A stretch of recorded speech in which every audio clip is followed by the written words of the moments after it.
Imam, you are up next. Did you want to share?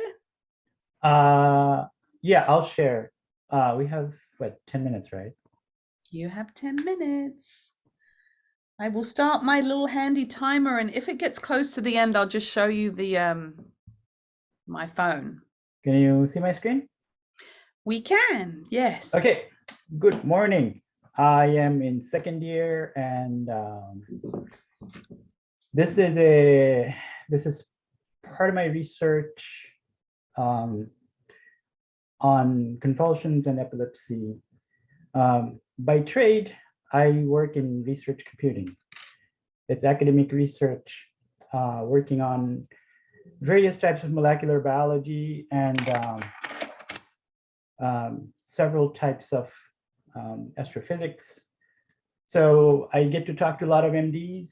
I get to talk to a lot of research scientists. And recently I started thinking about how epilepsy actually does occur and how does actually homeopathy helps epilepsy. So to start this, we usually ask, what is epilepsy? So it's been a disease that's been known for over 5,000 years. Epilepsy comes from this Greek word called epilepsia, which means seizure. Seizure comes from this Latin word called seizere, which means taking possession of.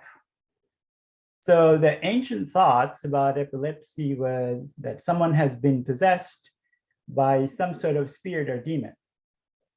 Now, interestingly enough, the etiology during the 1800s on epilepsy was primarily fear, masturbation, drunkenness, wrath, misery, fall, debauchery, insulation, decreasing psoriasis, hereditary. Now, if you look at this, you can probably see some of these actually does look like some repertory rubrics that, as we know these days, from our repertory, right? So how does someone get a seizure? The key step of beginning to understand seizure was the invention of the electroencephalogram, the EEG machine in 1920s by a German psychiatrist named Hans Berger. On the right, the top photo there, as you can see, this guy's head is wired with all these electrodes. And this is basically, this was actually, it started with a bunch of metal plates. And what was found that those metal plates are actually giving us some kind of erratic scan of the brain. So it has been improved to a level that you can put an electrode in part of the brain, and it would give actually the very stimulating signal that the brain actually generates. So in the cerebral cortex, there are groups of neurons that has roughly the same orientation. They're not 100% the same.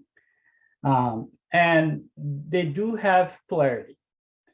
When they become hyperexcited, they all tend to fire up together, which ignites the polar behavior. So the key concept actually is large group of neurons are firing together during a seizure attack. So in summary, we can say that it's an electrical event that happens, and actually it does create this extreme hyperexcitability and hypersynchronization of large group of neurons. At the photo at the bottom here, on the first axis, you can see this is a normal EEG where the neurons are actually firing in a synchronous manner. The second one here, this is an EEG for a person who actually had a seizure. Now, at the moment, he's seizure free. So there are some similarities. There are some not similarities. Like in the middle, you can see the graph has been altering just a tiny bit.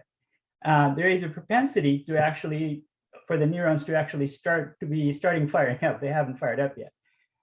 And at the bottom, you can see how fast the neurons are actually firing. So this is a sampling of 4,000. The amplitude is about over 2,000, from minus 2,000 to plus 2,000. So this is actually a deep level seizure at the bottom. So if we categorize seizures, we can technically see that there are primarily two kinds of seizures in general. One is the focal seizure, which actually does happen in a part of the brain. So it could be happening in the parietal lobe, it could be happening in the left side of the brain, right side of the brain.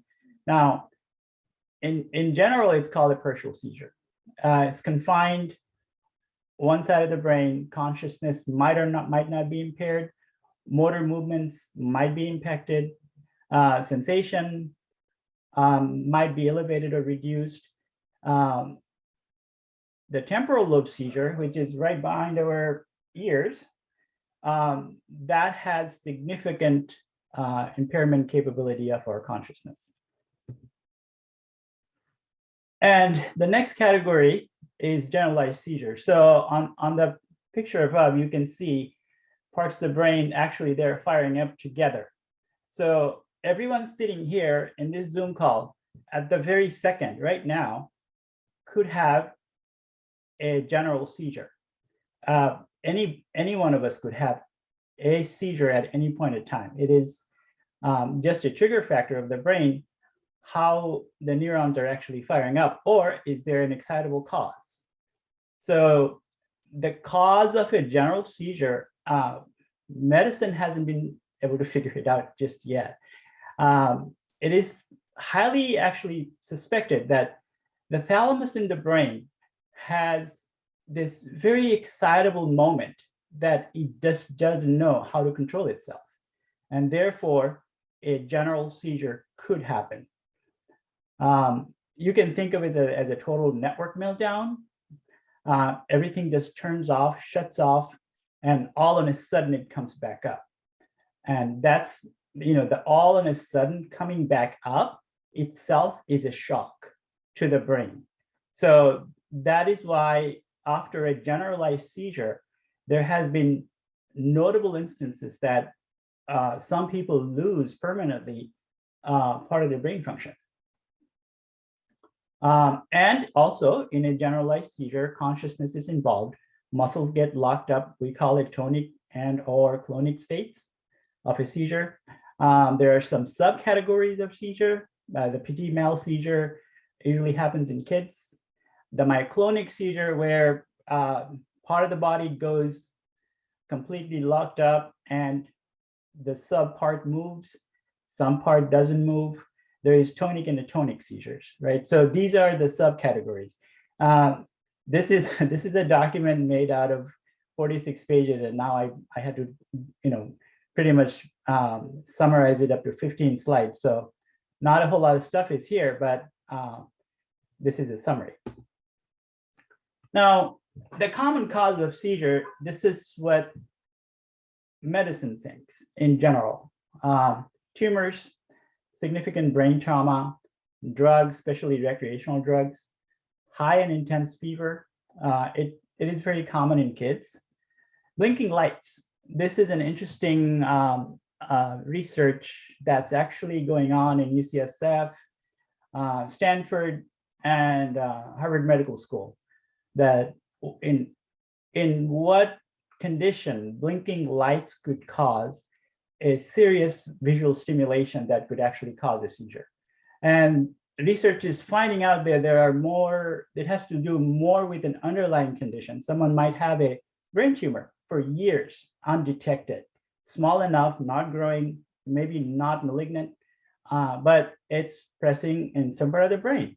So some blinking lights come on and the person gets a seizure attack.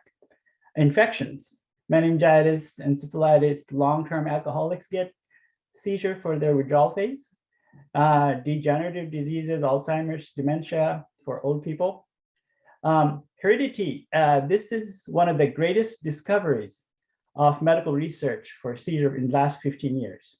And much of the drugs out there today, part of the research behind those drugs are actually looking at the hereditary factor of seizures.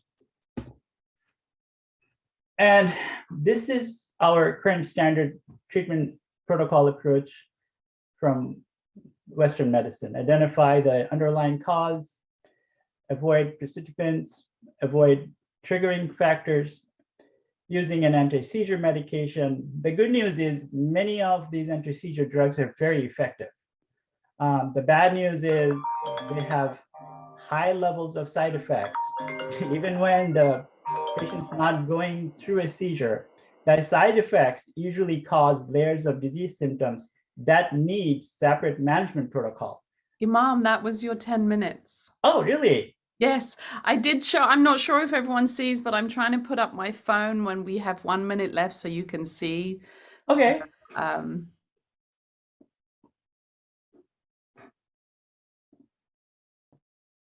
all right, thank you. Thank you Does so much. anyone have any quick questions for Imam? That was so interesting and so needed. I also personally see a lot of children that have seizures. Well done, Imam. Does anyone have any questions for Imam? This is Catalina. I have about 100, but I Me know I too. have your number, so we'll be talking. And also, I'm so interested to see the remedies that he's using as well. I will send the slides to Abhi and she'll send it to you. That was Okay. really interesting. And if I have permission from everybody, because I have most of your slides, I'm happy to share. If a student doesn't want me to share your slides, why don't you send me an email? Otherwise, I'll share everybody's slides that I do have. So well done, Imam. Congratulations. That was really great. Wonderful. Thank you, Imam. Bravo. Thanks, Imam. It's great information. Mom, that was so great. Great. Thank you. Good job, Imam.